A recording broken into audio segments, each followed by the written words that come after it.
Assalamualaikum warahmatullahi wabarakatuh. Alhamdulillahirabbil alamin. Wassalatu wassalamu ala asrofil anbiya'i wal mursalin wa ala alihi wa ashabihi rasulillahi ajmain. Amma ba'du. Pertama-tama, marilah kita bersyukur kepada Allah Subhanahu wa Ta'ala atas limpahan rahmat dan karunia-Nya kepada kita semua. Kemudian salawat dan salam tidak lupa kita kirimkan kepada junjungan kita, yakni Nabi Muhammad SAW, dengan mengucapkan Allahumma salli ala Sayyidina Muhammad wa ala ali Sayyidina Muhammad. Ustadz, ustazah yang saya hormati dan anak-anak yang ustazah sayangi, hari ini Rabu 18 November 2020 atau bertepatan dengan tanggal 3 Rabiul Akhir 1442 Hijriah, Ustazah akan menyampaikan tauji dengan tema Teladan Nabi Muhammad dalam strategi dakwah membangun umat. Seperti yang kita ketahui, ajaran Islam meluas hingga seluruh dunia diawali dengan dakwah yang dilakukan oleh Nabi Muhammad SAW. Dalam perjalanannya menyebarkan Islam itu, Rasulullah SAW selalu mengedepankan dakwah dengan lembut, kasih sayang, dan penuh dengan kedamaian. Itu semua dilakukan Rasulullah bertujuan untuk membangun peradaban masyarakat yang unggul dan damai. Karena hanya dengan kedamaian manusia bisa berpikir jernih dan bisa berkarya untuk membangun negeri. Allah Subhanahu wa Ta'ala mengutus Nabi Muhammad SAW sebagai Nabi dan Rasul sekaligus menjadi uswatun hasanah atau suri teladan yang baik bagi umatnya, baik itu dalam beribadah, berdakwah, berhubungan dengan sesama manusia, dan lain sebagainya.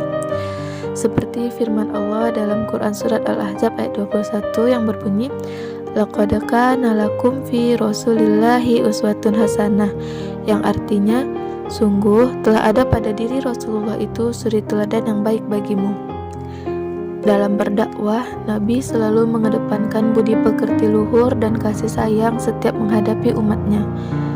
Padahal tidak jarang ketika Nabi berdakwah, ia malah dicaci, bahkan akan dibunuh. Tapi Nabi malah membalas dengan sikap terpuji. Inilah bukti Rasulullah mengemban misi perdamaian. Tidak ada sedikit pun ajaran kebencian yang dibawa Rasulullah SAW. Makanya Nabi menjadi seorang uswatun hasanah atau suri teladan yang baik bagi umat manusia, karena setiap apa yang dilakukannya selalu membawa perdamaian dan kebaikan bagi umatnya.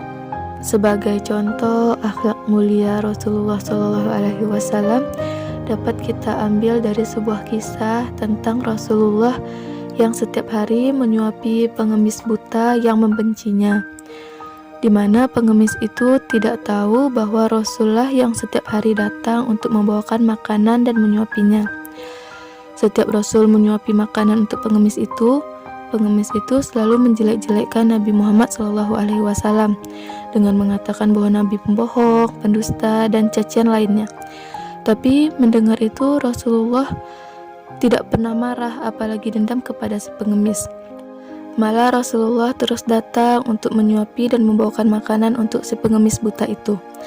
Hingga suatu hari sang pengemis merasa heran karena yang menyuapinya makanan bukanlah lagi orang yang biasa menyuapinya.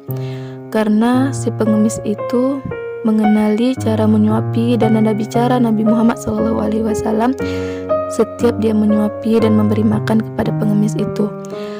Dan benar saja bahwa yang datang pada hari itu memang bukan lagi Nabi Muhammad SAW, karena beliau sudah wafat dan digantikan oleh Abu Bakar As-Siddiq.